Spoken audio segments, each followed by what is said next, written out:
وتی مباشرت، سمجھ رہے نا؟ ہاں. احل لکم، حلال قرار دیا گیا روزوں کی راتوں میں، یعنی رمضان مبارک کی راتوں میں، غروب آفتاب کے بعد، افطار کے وقت کے بعد سے لے کے صبح صادق کے طلوع ہونے تک یہ رات ہے. یعنی روزے کا وقت ختم ہونے سے لے کر دوسرے روزے کا وقت شروع ہونے تک یہ رات ہے رمضان کی. تو رمضان کے مہینے کی تمام راتوں میں اے مومنوں، اے مسلمانوں، تم کو جائز ہے، حلال ہے تمہارے لیے کہ تم اپنی بیویوں سے قربت حاصل کرو، بیویوں سے ہم بستری کرو. احل لکم لیلۃ الصیام الرفث الی نسائکم. بات سمجھ میں آ رہی ہے؟ یہ اگلی امتوں کے لیے جائز نہیں تھا، اگلی امتوں کے لیے جائز نہیں تھا.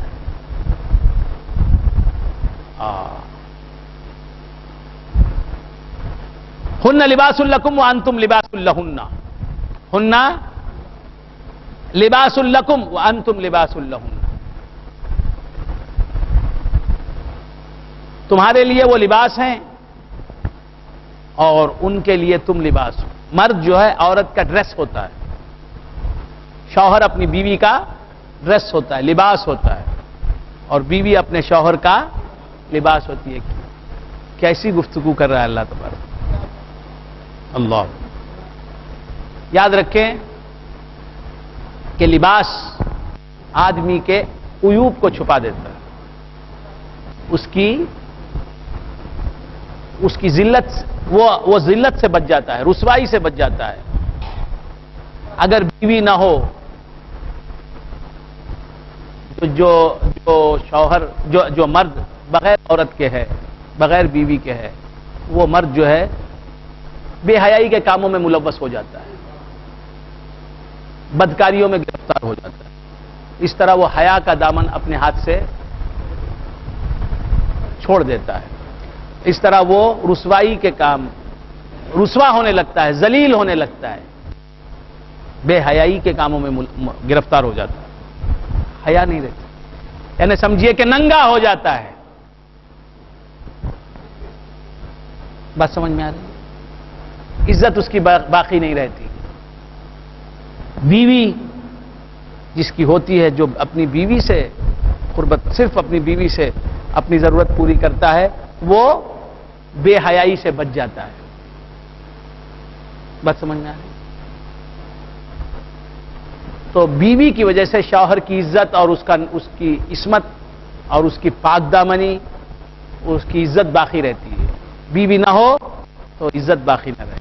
ایک بیوی سے جو کیا کام کرتا ہے آدمی سینکڑوں عورتوں سے کر سکتا ہے. اگر بیوی نہ ہو تو جگہ جگہ اس کے قدم پھسل سکتے ہیں، ڈگمگا سکتے ہیں.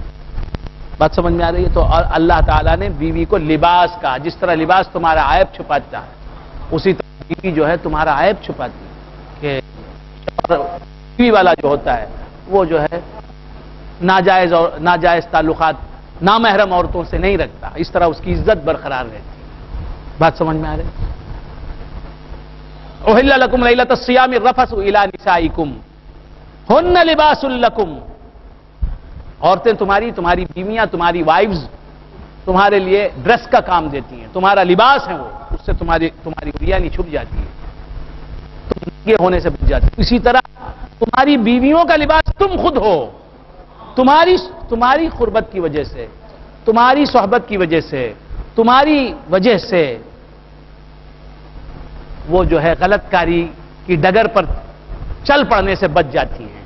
ورنہ وہ بھی ذلت اور رسوائی کا شکار ہو جائیں، وہ بھی بدنامی کا شکار ہو جائیں، وہ بھی ننگی ہو جائیں معاشرے میں. بات سمجھ میں آ رہی ہے؟ ہن لباس لکم وانتم لباس لہن.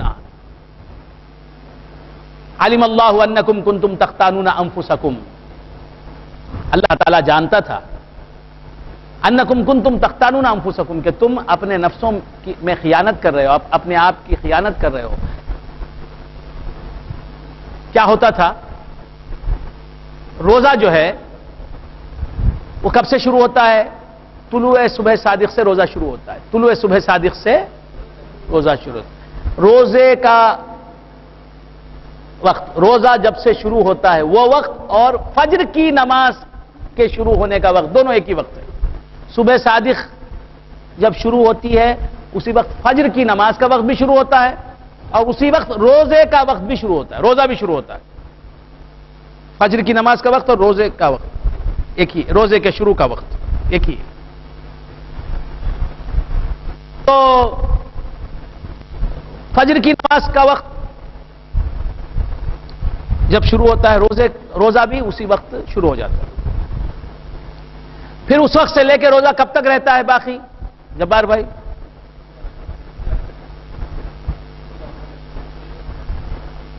روزہ کب تک رہتا ہے؟ غروب آفتاب تک. وہ وقت بدلتا رہے گا نا, 6:25 بول نہیں سکتے, کبھی 6:25 کبھی 6:35. اتنا کر لیں آپ کہ جو غروب آفتاب کا وقت ہے, غروب آفتاب کی جو منٹ ہے اس سے 20 منٹ, اس سے 10 منٹ بعد روزہ کھول لیں. اور جو طلوع صبح صادق کا وقت لکھا ہے اس سے 10 منٹ پہلے کیا کریں؟ سحری ختم کر لیں. طلوع صبح صادق کا جو وقت دیا جاتا ہے اس سے 10 منٹ پہلے کیا کریں؟ سحری کرنا بند کر دیں, پانی وغیرہ پی کے سب ختم, اس کے بعد کچھ کھائیں نہ پئیں. اس طرح غروب آفتاب کا جو وقت دیا جاتا ہے اس سے 10 منٹ بعد آپ روزہ کھولیں. اس سے زیادہ کی کوئی یہ نہیں. تو کیا عرض کر رہا تھا, بھول گئے آپ حضرات؟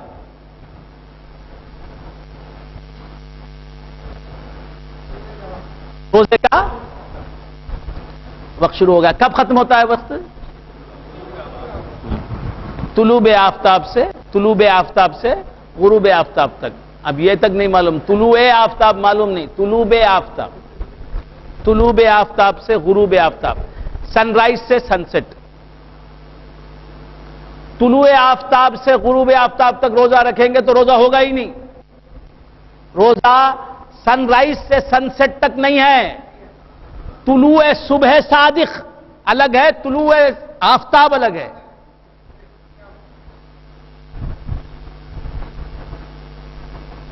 سوریہ ادے جو ہے, طلوع آفتاب, سن رائز جو ہے اس سے بہت پہلے طلوع صبح صادق ہو جاتا ہے.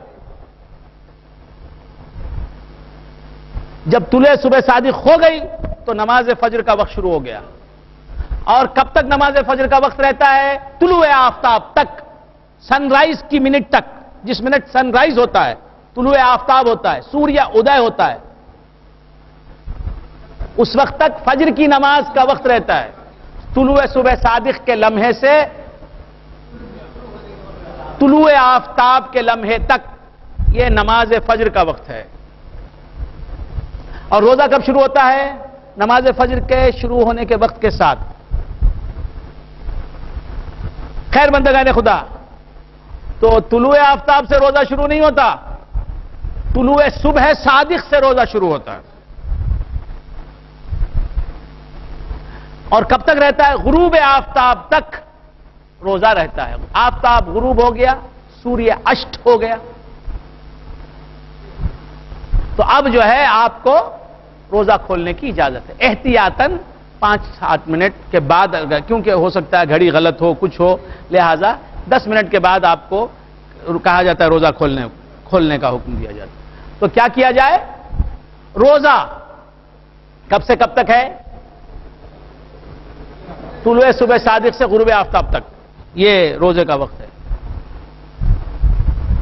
اب اس کے بعد رات میں روزہ نہیں ہے ہمارے پاس. مفطرات ثلاثہ سے بچنے کا حکم نہیں ہے, کھا سکتے ہیں, پی سکتے ہیں. لیکن یہ حکم آنے سے پہلے, اب جو آیت آئی ہے اس سے پہلے کیا تھا کہ صحابہ کرام طلوع صبح صادق سے روزہ رکھ لیتے تھے. غروب آفتاب پر روزہ کھول لیتے تھے. اس کے بعد اصول کیا تھا, حکم کیا تھا کہ جو ہی آدمی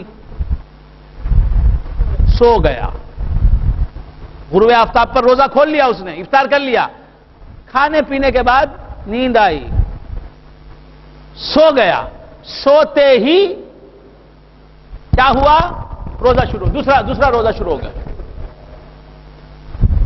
اب ان حضرات میں کتنے لوگ ہوں گے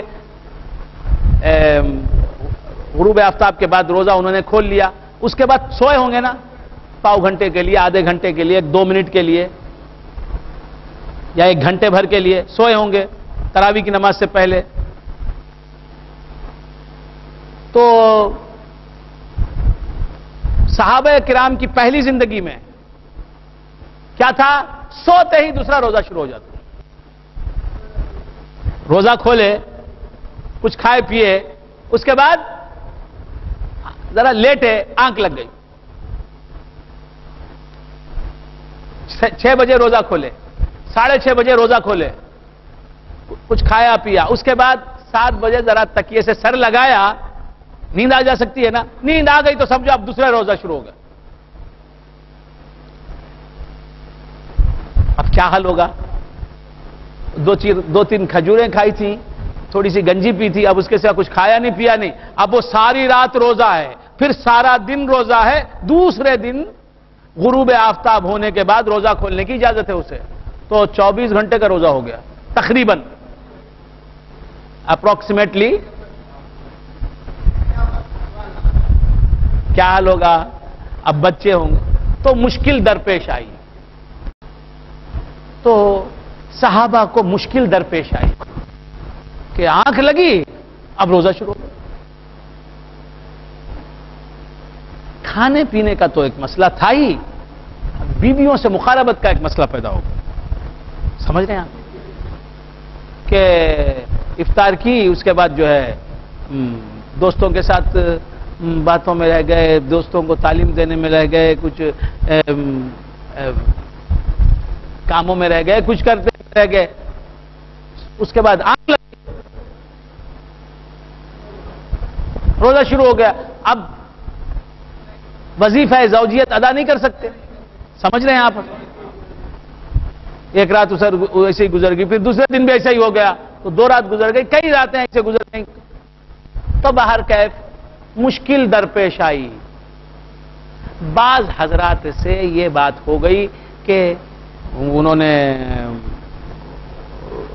رات میں روزہ ان کا شروع ہو گیا تھا، سوتے ہی روزہ شروع ہو جاتا، افطار کیا، آدھے گھنٹے کے بعد سو گئے تو روزہ شروع ہو گیا، سونے کے ساتھ روزہ شروع ہو جاتا تھا، تو ان کا روزہ شروع ہو گیا اور انہوں نے اپنی بیویوں سے قربت حاصل کر لی، اب پریشان ہو گئے، اب لیکن حضور تھے، سرکار موجود تھے، حکم بدل جاتا تھا، نبی کا پریشان امتی نبی کے پاس آتا تھا، اپنا حال سناتا تھا، یا رسول اللہ مجھے روزے میں یہ حال ہو گیا، حکم بدل۔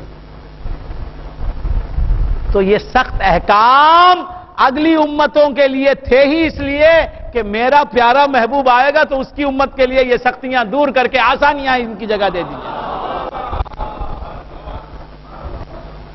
اگلی امتوں کے لیے سختیاں حضور کے آنے تک رہیں، اور حضور کی وجہ سے حضور کی امت کو وہ سختیاں نہیں دی گئیں، ان سختیوں کی جگہ آسانیاں دے دی گئیں۔ اب جو ہے سرکار حضور سے سنایا، حکم بدل گیا۔ اللہ فرماتا ہے احل لکم لیلۃ الصیام الرفث الی نسائکم، اے غلامان مصطفیٰ، آپ تمہارے لیے حلال قرار دیا گیا ہے، تمہارے لیے یہ تمہارے لیے تم کو سنا رہے ہیں، ہم حقیقت میں ہمارے محبوب کو خوش کر رہے ہیں، تم محبوب والے ہو اس لیے تم کو جو سہولتیں دی جا رہی ہیں وہ نبی کو خوش کرنے کے لیے، وہ کرتا ہی ہر کام نبی کو خوش کرنے کے لیے۔ تو بندگان خدا احل لکم لیلۃ الصیام الرفث الی نسائکم، تمہاری بیویوں سے قربت کرنا تمہارے لیے حلال ہے، ہن لباس لکم وانتم لباس لہن، وہ تمہارا لباس ہیں اور تم ان کا لباس ہو۔ علم اللہ انکم کنتم تختانون انفسکم، اللہ تعالیٰ نے یہ بات جانی کہ تم خیانت کر لیتے تھے اپنے نفسوں میں، یعنی روزے کی راتوں میں روزہ شروع ہو جاتا تھا، تم سے لغزش ہو جاتی تھی، لہذا حکم ہٹا لیا۔ فتاب علیکم، وہ جو گزرا ہم نے معاف کر دیا، یہ معاف کر رہے ہیں اس پیارے حبیب کے لیے، فتاب علیکم وعفا عنکم، اللہ نے تمہاری غلطی سے درگزر کیا، فالآن باشروہن، اب تم ان سے مباشرت کر سکتے ہو، وابتغوا ما کتب اللہ لکم، اور اللہ تبارک و تعالیٰ نے مباشرت کرو تو نیت یہ رہے کہ اللہ تبارک و تعالیٰ اس سے مجھے اولاد عطا فرمائے جس کی وجہ سے دین متین کو تقویت حاصل ہو، دین متین کا جو مبلغ ہو، دین متین کا جو خادم ہو، دین متین کا جو کی اشاعت کرنے والا ہو، یہ نیت رہے۔ کہاں ہے نیت؟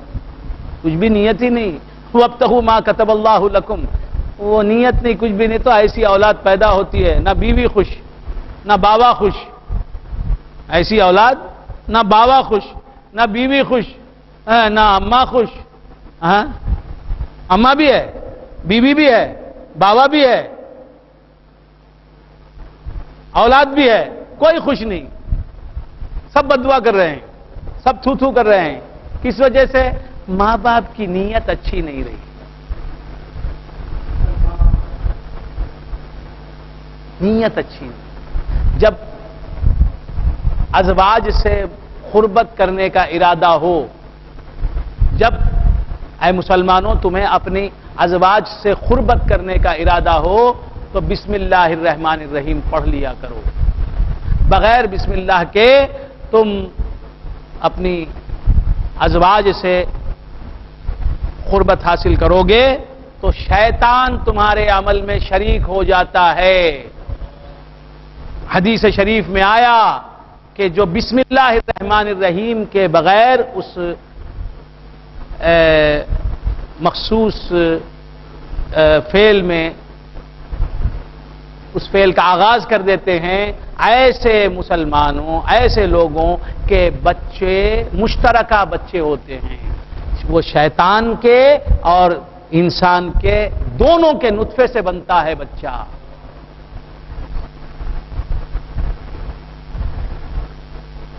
بغیر بسم اللہ پڑھنے کے، بسم اللہ الرحمن الرحیم تسمیہ کے بغیر،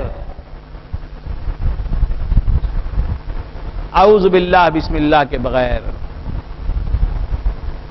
بات سمجھ میں آ گئی؟ بسم اللہ کے بغیر جو اس مخصوص فعل کا ارتکاب اس عمل سے گزرتا ہے، حدیث میں آیا کہ ایسے بچوں کو مغربین کہتے ہیں، مغربین، یعنی انسان کے فارغ ہونے کے بعد شیطان بھی فارغ ہوتا ہے۔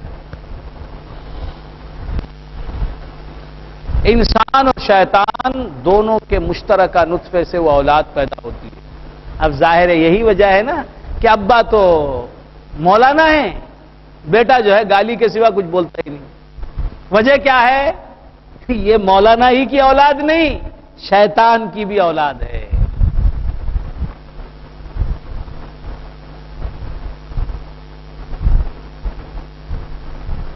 مولانا تو اچھے آدمی ہیں لیکن جہاں جو کام کرنا تھا وہ نہیں کیا۔ کچھ سمجھ میں آ رہی ہے بات؟ اسی لیے قرآن میں اللہ تعالیٰ شیطان سے کہتا ہے وَشَارِكْهُمْ فِي الْأَمْوَالِ وَالْأَوْلَادِ، قرآن میں آیا وَشَارِكْهُمْ، اللہ فرماتا جا تو گمراہ کرنا چاہتا گمراہ کر، اور تو انسانوں کی اولاد میں بھی شریک ہو جا اور ان کے مالوں میں بھی شریک ہو جا۔ کیا مطلب؟ کیا اولاد میں شریک ہو جائے کا مطلب کیا؟ بسم اللہ پڑھنے کے بغیر آپ اس مخصوص ایکٹیویٹی میں لگ جائیں گے تو ہوگا یہی کہ آپ کی اولاد صرف آپ کی اولاد نہیں ہے۔ حدیث پاک کی روشنی میں، تفسیروں میں، حدیثوں میں باقاعدہ اس کا ذکر آیا ہے، مگر کوئی مولوی صاحب بتاتے ہی نہیں ہے۔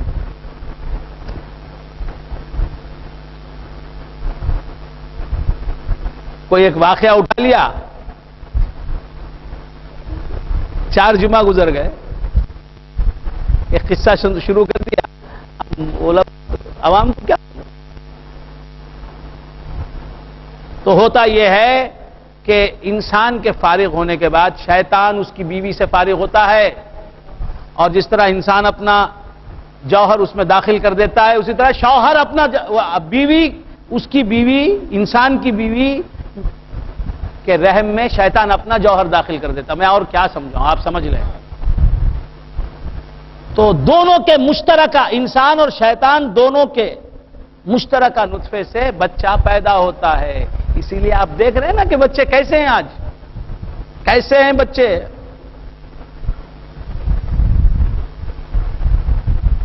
دیکھتے ہیں تو حرام، بولتے ہیں تو حرام، کرتے ہیں تو حرام. یہی وجہ ہے. خیر، یہ گفتگو ایسی ہے کہ اسے بہت میں تہذیب کے دائرے میں اور ادب کے دائرے میں نے عرض کیا. آپ حضرات سمجھ گئے ہوں گے، اس سے زیادہ مجھے سمجھانا کی ضرورت نہیں.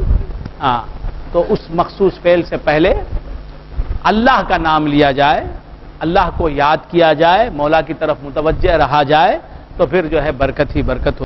تو آج مسلمانوں کو ہر علم حاصل ہے، اگر حاصل نہیں ہے تو اپنے دین کا، اپنی آخرت کا علم حاصل کچھ بھی.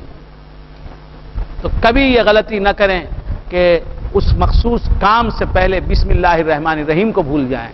یہ کبھی ایسا نہ کریں.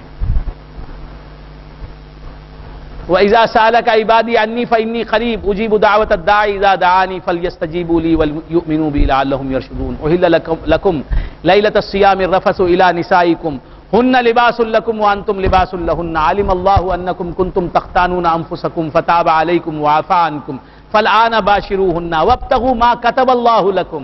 مباشرت اصل مقصود نہیں ہے. مقصود کیا ہے کہ اللہ کا دیا ہوا انعام ہم حاصل کریں. بیوی اور شوہر قریب ہوں اس لیے کہ اللہ کا بندہ اس دنیا میں آئے، محمد رسول اللہ کا غلام پیدا ہو، حضور کا فرما بردار پیدا ہو، حضور کا امتی پیدا ہو، کلمہ گو پیدا ہو، اہل قبلہ پیدا ہو، اہل قبلہ میں اضافہ ہو، کلمہ گویوں کی تعداد میں اضافہ ہو، اللہ کے احکام پر عمل کرنے والا ایک دنیا میں آئے، اللہ کا راستہ لوگوں کو بتانے والا پیدا ہو، اللہ سے محبت کرنے والا، اللہ کی معرفت حاصل کرنے والا ایک دنیا میں پیدا ہو. یہ مقصد. علم اللہ انکم کنتم تختانون انفسکم فتاب علیکم وعفا عنکم فالآن باشروہن وابتغوا ما كتب اللہ لکم وکلوا واشربوا حتی یتبین لکم الخیط الابیض من الخیط الاسود من الفجر. اور تم کھاؤ اور پیو یہاں تک کہ ظاہر ہو جائے تمہیں کالی دھاری، سفید دھاری کالی دھاری سے، یعنی صبح من الفجر، صبح کی سفیدی جب نظر آنے لگے، طلوع صادق جب ہو جائے تو ایک سفیدی نظر آتی ہے. فجر کی نماز کے وقت پر جو سفیدی آ جاتی ہے، فجر کی نماز کا وقت جب ہو چلتا ہے، روزے کا وقت جب شروع ہو جاتا ہے تو ایک سفیدی آ جاتی ہے، ایک روشنی آ جاتی ہے آسمان پر. تو وہ روشنی جو ہے بتاتی ہے کہ اب روزے کا وقت شروع ہو گیا ہے، اب رات نہیں رہی، اب صبح صادق آ گئی ہے. ثم اتموا الصیام، اس وقت تک جو ہے فجر کا وقت جب آتا ہے، طلوع صبح صادق جب آتی ہے تو اس وقت جو ہے تم کیا کرو، صبح صادق کے بعد اب مفترات ثلاثہ سے بچنا ہے. نہ کھاؤ گے تم، نہ کھا سکتے ہو، نہ پی سکتے ہو، نہ وظیفہ زوجیت ادا کر سکتے ہو. ثم اتموا الصیام الی اللیل، پھر کیا کرو،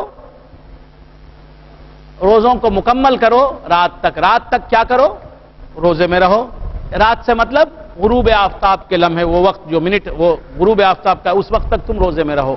ولا تباشروہن، اب بیوی سے قریب ہونے کی تم کو اجازت، یعنی بیوی سے قریب ہونے سے مطلب بیوی سے مخصوص فعل انجام دینا، وہ جو مباشرت ہے اس فعل کی تمہیں اجازت نہیں.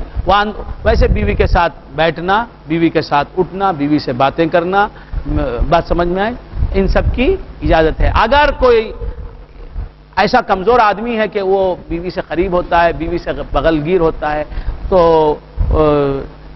جو ہے انزال ہو جاتا ہے، تو اس کے لیے ضروری ہے کہ وہ بیوی سے دور رہے روزے کی حالت میں. اگر ایسا نہیں ہے تو بیوی کے ساتھ رہنے کی کوئی ممانعت نہیں ہے، البتہ اس مخصوص کام سے وہ اسے روکا گیا ہے. ولا تباشروہن وانتم عاکفون فی المساجد، اور تم حالت اعتکاف میں رہتے ہو مسجدوں میں. تلک حدود اللہ، تلک حدود اللہ، یہ حدیں ہیں اللہ کی. فلا تقربوها، ان کے قریب بھی نہ جانا. اللہ نے جن کاموں سے روکا ہے ان کے قریب بھی نہ جانا، کیونکہ قریب جانے والا بس بکری چرا رہا ہے، غیر کی کھیت کے قریب لے جا رہا ہے بکری کو، تو کیا کرتا؟ قریب بھی جانے دیتا نہیں. کیوں کہ قریب جائے گی تو منہ ڈال دے گی، کھیت میں کود جائے گی، اس راستے دور رکھتے ہیں. تو اللہ فرماتا ہے جو چیزیں حرام ہیں ان سے دور رہو، حرام نہ کرو نہیں کہا، قریب بھی نہ جاؤ حرام کے. تلک حدود اللہ فلا تقربوها کذالک یبین اللہ آیاتہ. اسی طرح اللہ تبارک و تعالیٰ اپنی آیتیں بیان کرتا ہے للناس لعلہم یتقون، لوگوں کے لیے تاکہ وہ متقی ہو جائیں. ولا تاکلوا اموالکم بینکم بالباطل ولا تاکلوا اموالکم بینکم بالباطل، اور نہ کھاؤ اپنے مال آپس میں باطل کے ساتھ، اپنے مال آپس میں باطل کے ساتھ، یعنی دوسروں کے مال باطل کے ساتھ نہ کھاؤ. غیر لوگوں کے مال، برکت کا مال ہے، مال جو ہے برکت کا ہے، میرا نہیں، میں اسے دودھ کی طرح پی رہا ہوں. جب اس نے کہا یہ ₹1,00,000 ہیں بھائی جو آپ رکھیں، جب میں مانگوں گا دینا، لے. اب اس برکت میں حرکت کر دیا میں نے، بس سمجھ میں آئے. صالح صاحب کو 20,000 دے دیے، انوار الدین صاحب کو 10,000 روپے دے دیے، فلان کو مثال کے طور پر جبار بھائی کو 5,000 دے دیے، فلان شادی میں گیا وہ 10,000 کی یہ دلا دی. کیا ہے؟ غیر کے مال پر دیدے لال. کیا بولتے اسے؟ غیر کے مال پر دیدے لال. ارے امانت رکھی بیچارے غریب نے، یہ سمجھ کے یہ پیر زادے ہیں، سید زادے ہیں، نیک آدمی ہیں، تقریر کرتے ہیں، بیان کرتے ہیں، واعظ کرتے ہیں، اچھی بات بتاتے لوگوں کو، تو یہ ان کے پاس دوں گا تو یہ ہڑپ لے گا، اس آدمی کے پاس دوں گا تو کافر کے پاس دوں گا دبا لے گا. یہ سوچ کے میرے پاس رکھا تو کیا کیا میں نے؟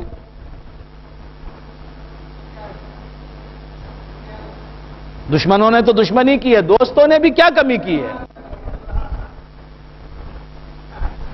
ابے مولانا کو نیک آدمی سمجھ کے دیا تو مولانا نے برے آدمیوں سے بڑھ کے برائی کر دی. ولا تاکلوا اموالکم بینکم بالباطل. اس طرح ناجائز طریقے سے مال نہیں کھانا چاہیے. بات سمجھ میں آئی؟ سالی کی پراپرٹی ہے، دبا لے کے بیٹھ گیا. وہ ماموں کی جائیداد ہے، اس پر حاوی ہو گیا. ماموں کے بچے چھوٹے تھے، ماموں مرتے مرتے اس کے حوالے کر کے گئے. بچے بڑے ہوتے دے ڈالنا بابا، ہڑپ لیا. وہ ساس کی جائیداد دبا لی، اس کے سسرے کا مال چھین لیا. ولا تاکلوا اموالکم بینکم بالباطل.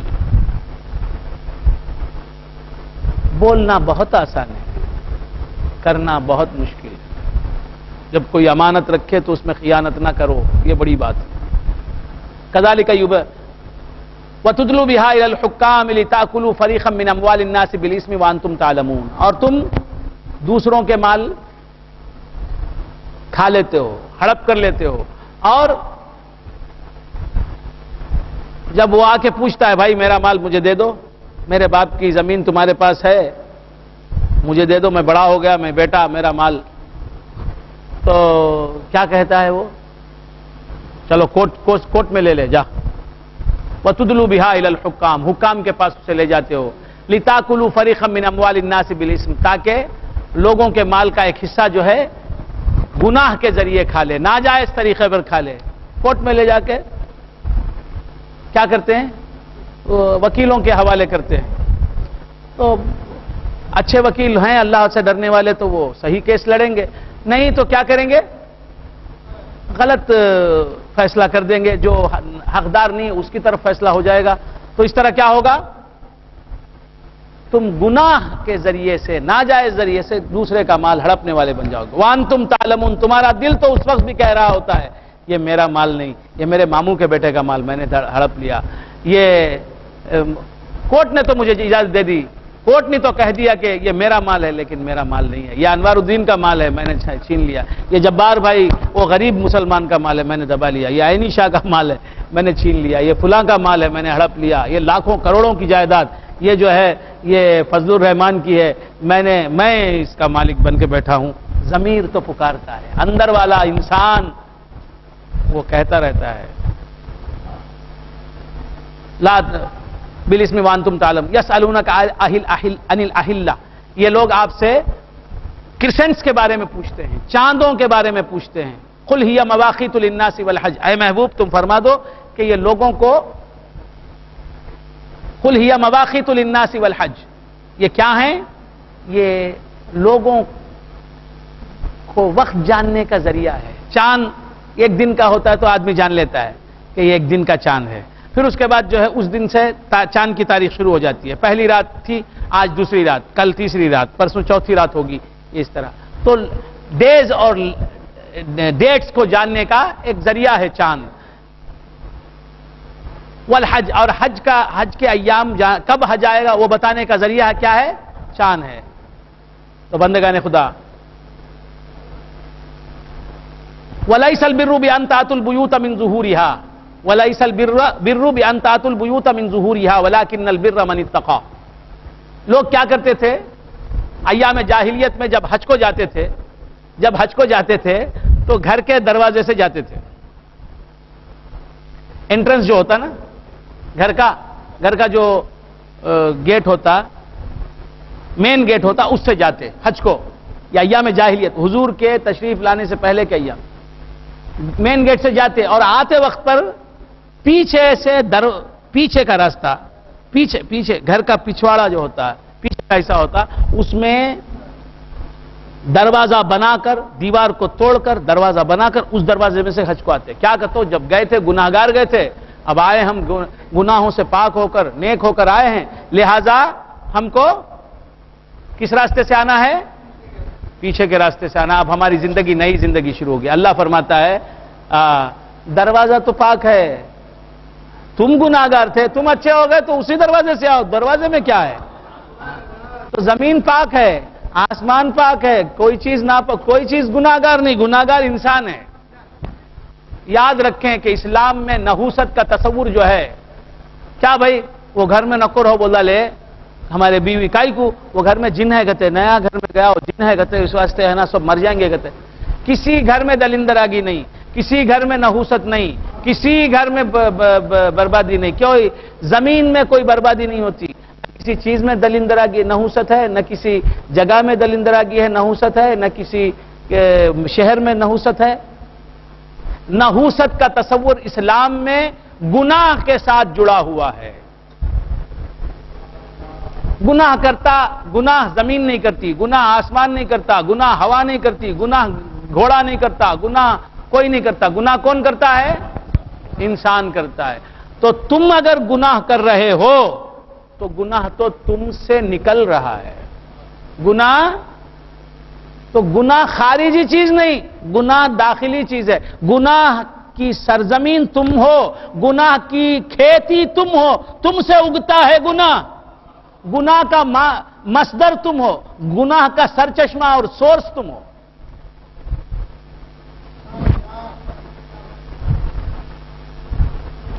کچھ سمجھ میں آئی؟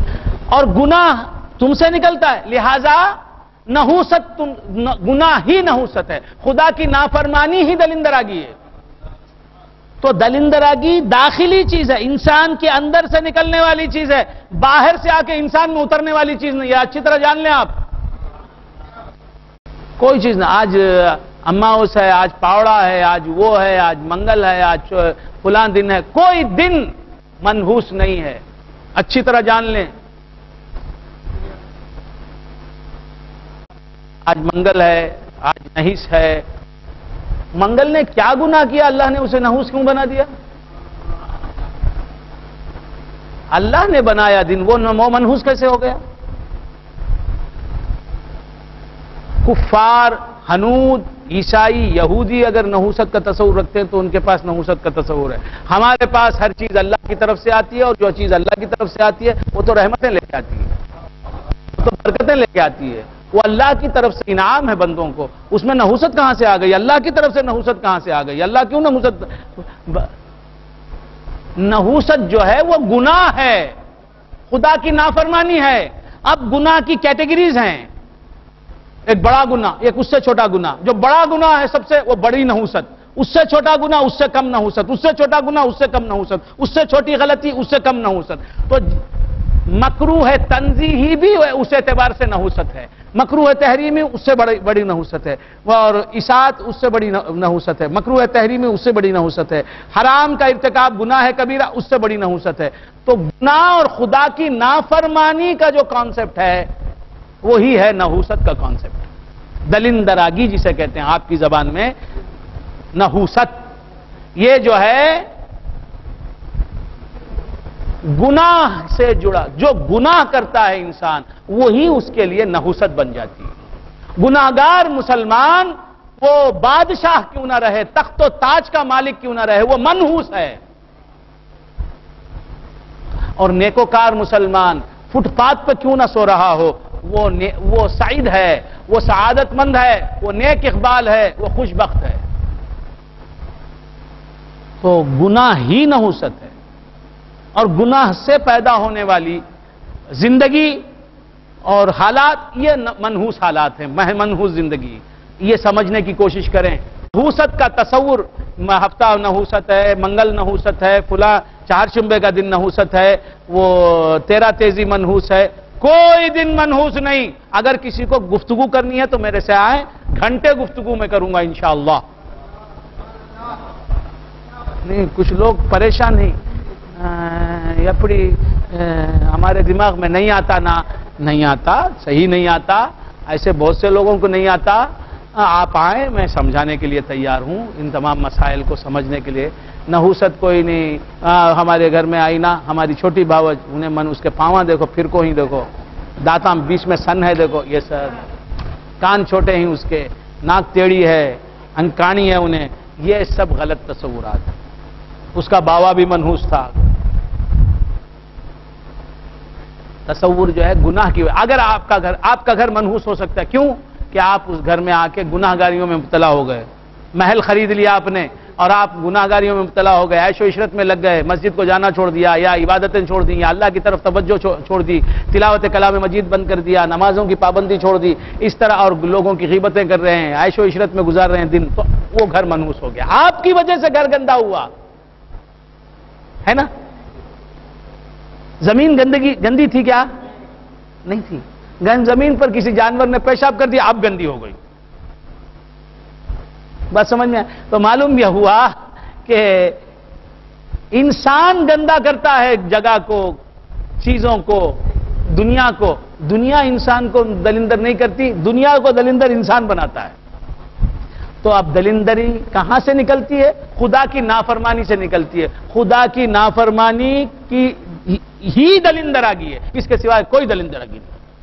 تو اس دلندراگی سے بچو، یہی تو شریعت کہہ رہی ہے، یہی تو طریقت کہہ رہی ہے، یہی تو خانخواہیں بتا رہی ہیں، یہی تو مسجدوں سے اعلان ہو رہا ہے۔ بات سمجھ میں آ رہی ہے؟ تو بندگان خدا، رسول خدا صلی اللہ تعالی علیہ وآلہ وآصحابہ وسلم کی محبت، حضور اکرم صلی اللہ تعالی علیہ وآلہ وآصحابہ وسلم کا عشق، حضور کے نقش قدم پر چلنا، سرکار پر مر مٹنے کا جذبہ پیدا کرنا، حضور کا تذکرہ سننے کا جذبہ رکھنا، حضور کا تذکرہ کرنے کا جذبہ رکھنا، ذکر نبی کی محفلیں سجانے کا جذبہ پیدا کرنا، یاد نبی میں ہمیشہ دن گزارنے کا جذبہ اور ولولہ پیدا کرنا، یہی ہمارا پیغام ہے۔ نبی سے پیار کرو، نبی سے محبت کرو، خدا سے محبت کرو، دین پر عمل کرنا آسان ہو جائے گا۔ بات سمجھ میں آ رہی ہے؟ اور انسان بنو، بات سمجھ میں؟ اور خالق کو تو تم نے سجا لیا ہے، جسم کو تو تم نے مزین کر لیا ہے، جسم کو تو تم نے پابند شرع کر لیا ہے، ذرا دل کی بھی خبر لو، دل کی بھی خبر لو۔ دل کیا ہے؟ دل کی آنکھیں بند ہیں، دل ہمارا گناہگار ہے۔ مسجد تو بنا دی شب بھر میں ایمان کی حرارت والوں نے، من اپنا پرانا پاپی ہے، برسوں میں نمازی بن نہ سکا۔ آج میں بہت وقت لے رہا ہوں، آپ کا معافی کا خواستگار ہوں، کیونکہ کل ایک نئے عنوان سے تقریر ہوگی اور آخری انشاءاللہ تقریر ہوگی اس سال کی، لہذا آج میں آپ سے گزارش کرنا چاہتا ہوں کہ ہمارا پیغام کیا ہے؟ اللہ سے پیار ہو جائے، اللہ سے محبت ہو جائے، اللہ کے حبیب سے محبت ہو جائے، اللہ کے حبیب سے عشق ہو جائے، تو اللہ کے حبیب کی تعلیمات پر عمل کرنا بہت آسان ہو جائے گا۔ یہی ہے صوفیہ۔ دیکھو، دیندار بننا ہے تو جو دین کو پیش کرنے والے ہیں وہ رسول اللہ صلی اللہ علیہ وسلم ہیں، وہ ہیں شارع، وہ ہیں شریعت کو لانے والے، وہ ہیں بانی اسلام، وہ ہیں داعی اسلام، اسلام کی طرف بلانے والے وہ ہیں۔ تو ان سے اگر محبت ہو جائے گی تو اسلام کیا ہے؟ ان کی حرکات و سکنات کا نام ہے، ان کے افعال کا نام ہے، ان کے اعمال کا نام ہے، ان کی سیرت کا نام ہے، ان کے کردار کا نام ہے، تو ان کی ذات سے اگر محبت ہو جائے گی تو ان کی سیرت، ان کے کردار سے بھی محبت ہو جائے گی، ان کی زندگی سے بھی محبت ہو جائے گی. تو اس طرح ان کی زندگی پر عمل کرنا، ان کی سیرت پر عمل کرنا، ان کے اسوہ حسنہ پر عمل کرنا بہت آسان ہو جائے گا. اور ان کے اسوہ حسنہ پر تم عمل کرو گے تو ہوگا کیا؟ سب سے بڑی بات یہ ہے کہ اللہ تمہارا شہدا ہو جائے گا. تو حضور سے محبت کب پیدا ہوگی؟ جب حضور کی شان سنو گے، حضور کے مقامات سنو گے، حضور کے محامد، حضور کے مقامات، حضور کے کمالات، حضور کے محاسن، حضور کے مناقب، حضور کی نعتیں جب سنو گے کہ حضور کی ذات کیا ذات ہے، ان کی بلندیاں، ان کی عظمتیں، ان کی رفعتیں جب آپ کے ذہن میں آئیں گی، جب آپ کو ان کا علم ہوگا تو پھر ان کی ذات سے محبت ہو جائے گی. جب ان کی ذات سے محبت ہو جائے گی تو ان کے پیغام سے محبت ہو جائے گی، ان کی تعلیم سے، ان کے ارشاد سے محبت ہو جائے گی، ان کے احکام سے محبت ہو جائے گی، پھر ان کے احکام پر آپ عمل کرنے لگے گے. تو محبت علماء کے پاس قوم کو نیک راستے پر ڈالنے کا ایک گر ہے، وہ اللہ کے عذاب سے ڈراتے ہیں. گناہ کرو گے تو جہنم میں ڈالے گا، فلاں کرو گے تو عذاب آئے گا. یہ دیکھو پاکستان میں سیلاب آ گیا، فلڈ آ گیا، برباد ہو گئے مسلمان. کیا وجہ سے؟ ان کی بد کرداری، ان کی بد عملی، ان کی گناہ گاری. دیکھو کیا حال ہے آج مسلمان، پینے کا پانی مہیا نہیں، صابن مہیا نہیں، جوتے مہیا نہیں، کپڑے پہننے کے نہیں ہیں. غریب سے غریب تر ہو گیا وہاں کا مسلمان. رہنے کی جگہ، جو زکوٰۃ دینے والے تھے وہ زکوٰۃ لینے کے لیے ہاتھ پھیلائے ہوئے بیٹھے. تو اللہ کے قہر و غضب سے ڈراتے ہیں، ڈرا کر دھمکا کر آپ کو نیک راستے پر لاتے ہیں. یہ بھی ایک طریقہ ہے. صوفیہ کے پاس دوسرا طریقہ ہے، یہ پیروں کے پاس ایک طریقہ ہے. وہ کیا؟ اللہ کے حبیب سے محبت پیدا کرنا. اللہ سے محبت پیدا کر. دیکھو اللہ تعالیٰ نے تم کو انسان بنایا، جانور بنا دیتا تو کتا بنا دے سکتا تھا، سور بنا دے سکتا تھا، کیا ہے نیولا منگوس بنا دے سکتا تھا، سانپ بنا دے سکتا تھا، چوہا بنا دے سکتا تھا، بھینسا بنا دے سکتا تھا، گینڈا بنا دے سکتا تھا. اس نے تمہیں انسان بنایا، کتنا بڑا کرم کیا. انسان میں بھی کافر بنا دے سکتا تھا، پارتسادی بنا دے سکتا تھا، ایل مڑے چٹیار بنا دے سکتا تھا.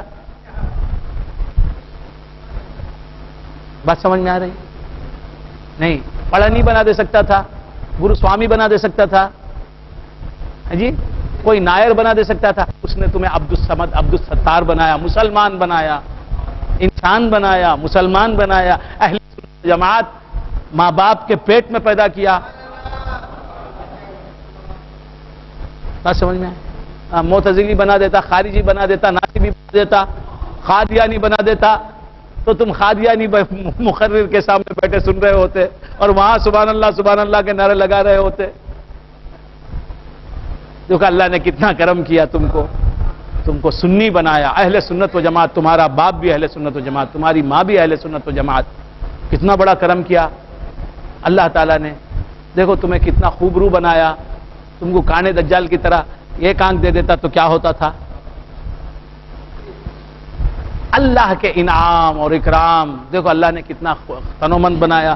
دیکھو فلاں آدمی تمہارا بھائی وہ لنگڑا رہا ہے، پاؤں اس کا ٹوٹ گیا، تمہارے ہاتھ پاؤں سلامت ہیں تمہیں، اور اللہ نے تمہیں دولت مند بنایا. دیکھو اللہ کے کرم ہی کرم کی بارش برسا رہا ہے. کیوں برسا رہا ہے؟ اس کے حبیب کی وجہ سے، اس کے حبیب کو خوش کرنے کے لیے. کیونکہ تم اس کے حبیب کے نور سے پیدا ہوئے، لہذا اس کے حبیب کو خوش کرنے کے لیے وہ تمہیں انعامات و اکرامات سے نواز رہا ہے. تو اللہ کی محبت بھی پیدا ہوگی، رسول دو جہاں کی محبت بھی پیدا ہوگی. بات سمجھ میں آ رہی؟ تو صوفیہ کرام خدا کے فرما بردار بنانے کے لیے محبت کا ڈوز دیتے ہیں، محبت کا انجیکشن لگاتے ہیں. یہ انجیکشن جتنا کہا، یہ تو دیوانہ بنا دیتا ہے.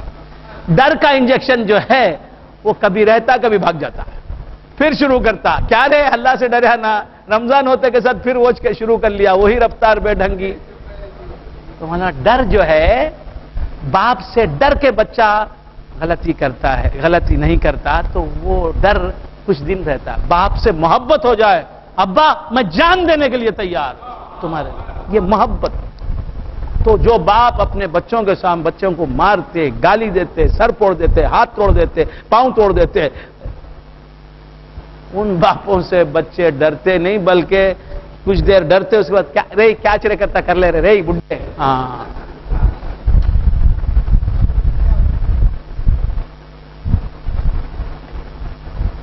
تو ڈر جو ہے بپر جانے کا پر آمادہ کر دیتا ہے کبھی کبھی.